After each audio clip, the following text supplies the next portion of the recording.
Hello, this is all from Tesla Owners US, and today it's another topic about this is the third battery for the car, and why I have to install another battery for the car will come after the intro.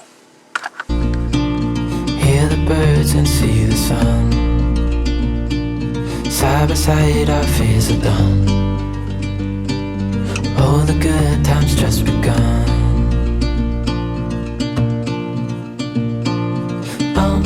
We know what we have, let's hold on tight. Found what we're looking for. Yeah, so you ask yourself, why is there a third battery? Yeah, I'm gonna tell you that very clear.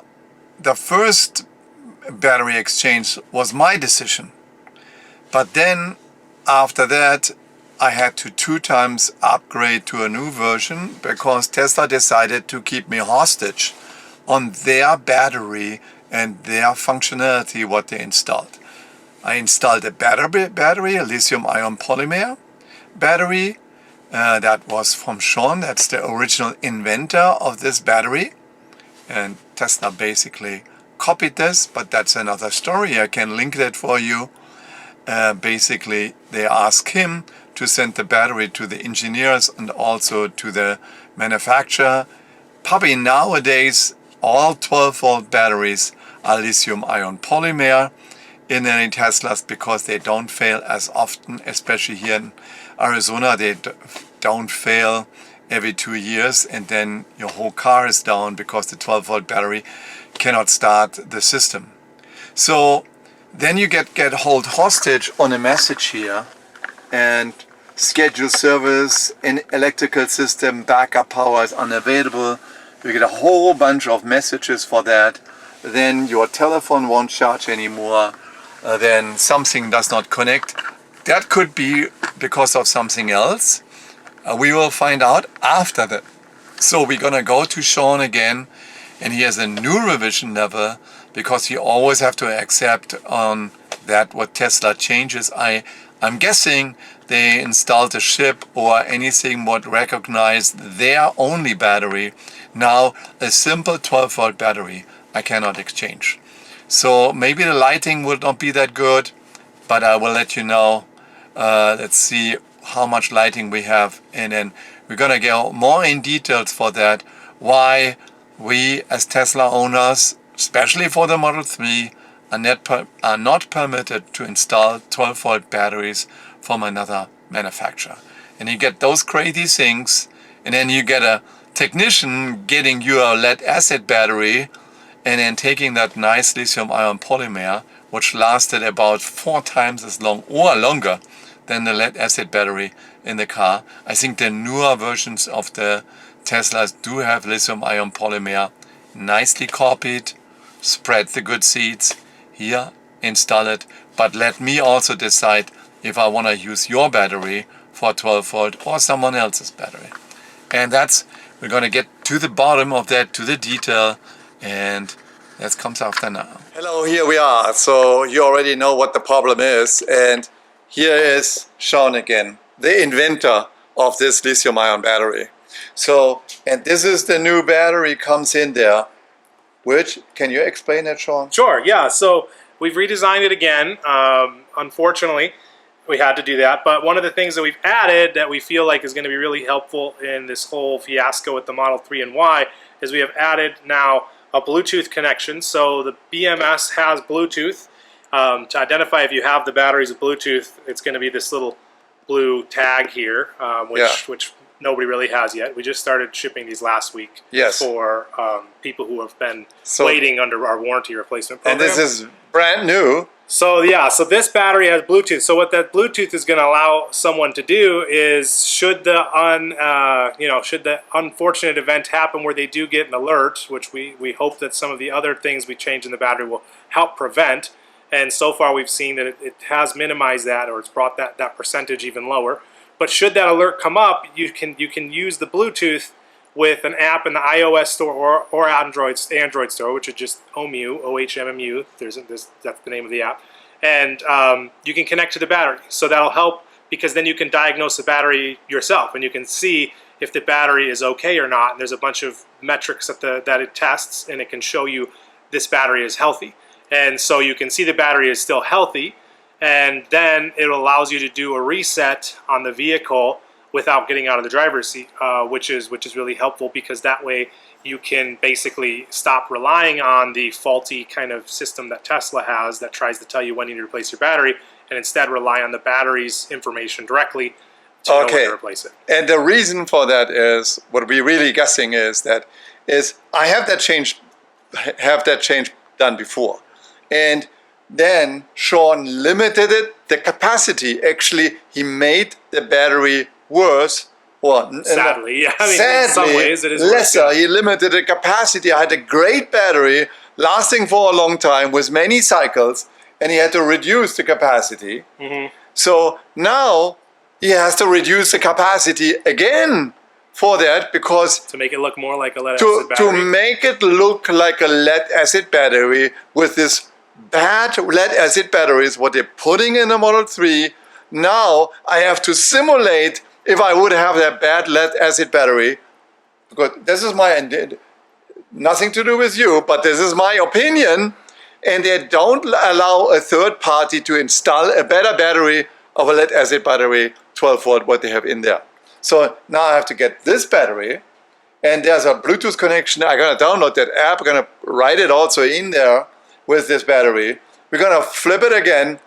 We make it not so good anymore, but I get a newer one, basically, actually, because it has already a couple of rounds. But it has the same cycle life. It has the same cycle life. Yeah, but it's gonna cycle more often.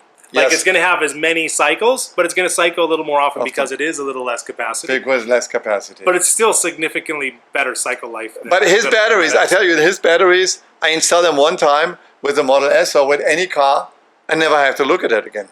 Never had to look at it again. None of the batteries failed. With that bullshit from Tesla.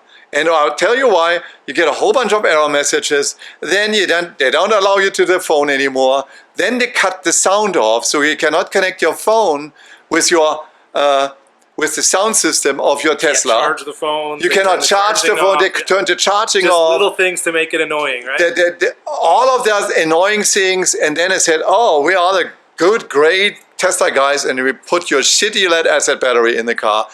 But they have done it for the Model S and Model X, allow third parties to do a better Tesla.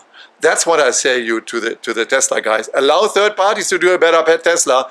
And he does this, and he's the inventor of that battery, and he sent batteries to Tesla engineers and to the third parties, and they do copy it, right? And now, I don't know what they do in their own batteries in order to make it look like a lead acid battery, but I think with the new platform, yes, they use their lithium. So that is totally different. That's the harnesses totally are different. The car is totally different. The way that the battery connects to the car is different. Yes. The battery has a BMS just like ours, but the new one, the BMS can connect to the car, and so it actually has a second plug. The BMS plugs, or the CAN bus network. The battery plugs into it, so the battery can then tell the car, and they're not testing from the car's perspective anymore.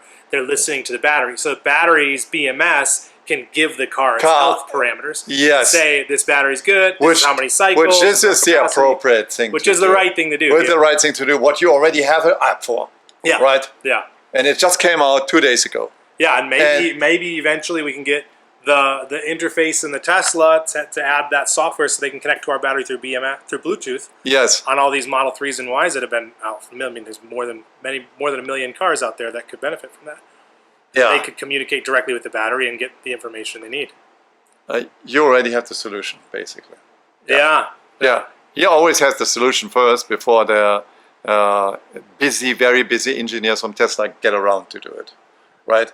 And they knew it from years to years that lead acid battery is just a shitty battery for 120 years old or so, right? 120 years old is a lead acid battery. The technology, and I don't want to have that lead and the acid in my car. I just don't want to have it in my car. I want to have a better technology in my car, because otherwise I would run my Tesla with a lead acid battery and the range would be 70 miles or so. right? Oh, it's not going to be that bad, but yeah. Yeah, about maybe you need the 100. big battery underneath. Yeah, Maybe 100 miles, the big battery, No, right? yeah, you wouldn't maybe even get- 100 you wouldn't miles, even get right? 70, you're And right. I have a whole bunch of lead, which should not be even in the environment because it's poisoning, right? And acid, where you need to be very careful about. Sulfuric acid, is it right? Yeah. Yeah, sulfuric acid. You can burn yourself bad with that sulfuric acid. Yeah. Right? Especially in an Yeah. accident. You break the battery in an accident and sulfuric acid runs over you. You have really bad burns on your skin. You don't want to record this, right? Since we've done it before? Or Yeah. Quick. Gonna do a quick run. No recording, just I'm gonna let it run quick. You know what I want to say? Oh, I know what you mean. Yeah. Just accelerate it. Accelerated. Oh, yeah, by the way, here, the window's down. Yeah. Yeah? Yeah, that's okay. Just don't change it. Yeah.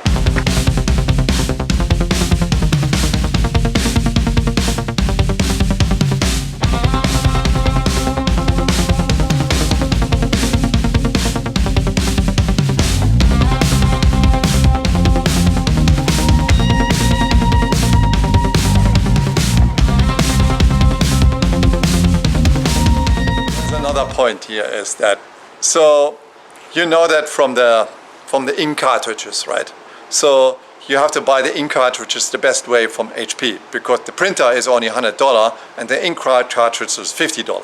So, and there was one time a lawsuit about that they bought third-party ink cartridges, right? And then HP updated the firmware and said, oh, there's not an HP ink cartridge. You can't print. You can't print. We stop the printing again. And that is what it feels here.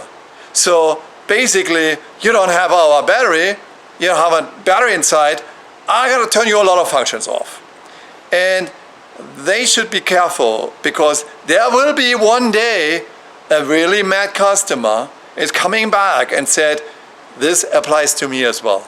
Because why should that case not also apply for a case here? The customer should select their battery. I would agree if they come with a message on the screen, oh, by the way, you don't have a recommended bad lead acid battery from Tesla in there. Confirm it. And confirm it, remember it, done, right? So I know that I have a really better battery. I have lithium-ion polymer battery in there where I can control with an app, but don't hold me hostage on all of the functionality what you turn off if it's not your battery in there. And that's what I'm mad about. And Tesla is behaving already like a big car company. Oh, I'm producing 1 million cars a year. Now I'm gonna push the customer a little bit to buy my stuff, right? We built you up from the beginning. I was the first one bought your cars. You need to be nice to your first customers who bought all your cars and supported you all of those years. And let the people decide if they want to have a better battery. Okay, now we come to the app, right? Oh. Okay, here's that Ohmmu app, right? Yeah. So you explain a little bit what you can do with this. Connect it to the battery, and then you're going to get a percentage, so you know what the state of charge is currently in the battery. And you can get a breakdown of the voltage of the different cells. Yes. You get a total voltage, and then the average voltage, the delta, which is the minimum to the deviation maximum. between, yes. And then the cells, their current balance state. Under power, it'll just show you like the total watt hours in or out.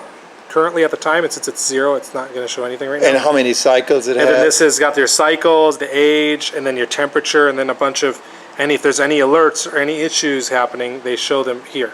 Yes. So if you have any problems going on, that'll show it. And the temperature as well. Yeah, the front page also shows the temperature. So if you just pull up the front page, you get temperature right there. Because with the lithium-ion polymer battery, you try to have the temperature nicer. Yeah, So you don't want to get quite as cold. You don't want to get that cold, right? Depending on where you live. Like, Yeah. I mean, in Arizona, it would never get cold enough to be even considered relevant. But Yeah. if you live in like Finland or something, and it could be negative 30 degrees out, then you might. And your it's car more is staying concerned. outside and so on. And your car, and you're parking Yeah. it outside instead of in a garage. Yeah. And then the other features we've got here is that you can disconnect the battery without. You can disconnect the battery without actually disconnecting the battery. So you can flip these two switches and it'll disconnect the battery from the car internally. And so that we're going to utilize to help people to be able to do a reset if their car ends up with alerts, and they can do a reset without actually having to do the reset what I had in a quick run here. So you don't have to do that reset. They can go in here, do a quick reset here, do a restart, and the battery shows up again. Right. And what I can tell you also is, hey, coming back to this one, now the charging of my phone is working again. The Right. connection, all of these lousy things, what they turned off, they are working again. Yeah. And you know, the other mean thing is, I have this car actually leased out, right? Yeah. So, and the customer is getting really aggravated. The good thing is he's currently on a week vacation. I pick up that car and then we quickly flip the battery on that one. But this is really aggravating. You should have a good experience with the car, with the electric car, and not a bad experience. Yeah. That's my opinion. Okay, before I forget that, everything is now working again. Even I did a software upgrade. They are gonna block, if the 12-volt battery is not correct, Tesla blocks the software update as well. So everything is working. My charger is working here on the car. The ports are working. The telephone is connecting again. The sound is there. I think in the beginning they even turned the sound of the blinkers off, but this is a safety hazard and they changed that. But now, so basically, if you're using another 12-volt battery as their own, they make it as miserable as possible. So I try to use a better 12-volt battery, and I got punished for that. It's second time, and this is not really concerning about me. I can deal with this because I'm driving Tesla since 11 years. But who cannot deal with this is actually my customers, my people who are leasing or renting the cars from me, and they get freaked out if they say, oh, your car is gonna be in danger, or your battery is empty or becoming empty, and all of that bullshit what is in the battery. The battery is 100% perfect. You can watch it in the app. I needed to say that this needs to change. And that was the original reason why car dealerships came up, because they could defend themselves against a big factory which pushed on them, and they defend themselves, and they were supposed to be on the side of the customers and could fight the big car companies. The big car dealerships could fight the big car companies. That's the reason why. Now, if Tesla continues like that, this is not a good idea. Really not a good idea. And I really urge you guys to change that. That was the last words what I have to say on that. I had to insert it. Okay? Yeah. Yeah. Oh, okay. Hey, we say thank you. Thank you for the inventor. Thank you for changing the battery in that late time in the evening today. And download this app. You can check your battery, your health condition of your battery. If you've got the Bluetooth icon. If you've got the Bluetooth icon on the battery, and if you download the app and so on. Yeah. And this is an awesome thing, and this is more advanced than Tesla has right now for their 12-volt battery. They don't even have that for the main battery. They have that for the main battery, but you need that dongle there to connect. Yeah. Well, the diagnostic access has that. Yeah. Okay, thank you very much. Put the thumbs up. We stay on your side, guys, and with all of the cool tools with it. And we thank Sean for installing this, and be here and subscribe to the channel. We have more tips to come. Bye-bye.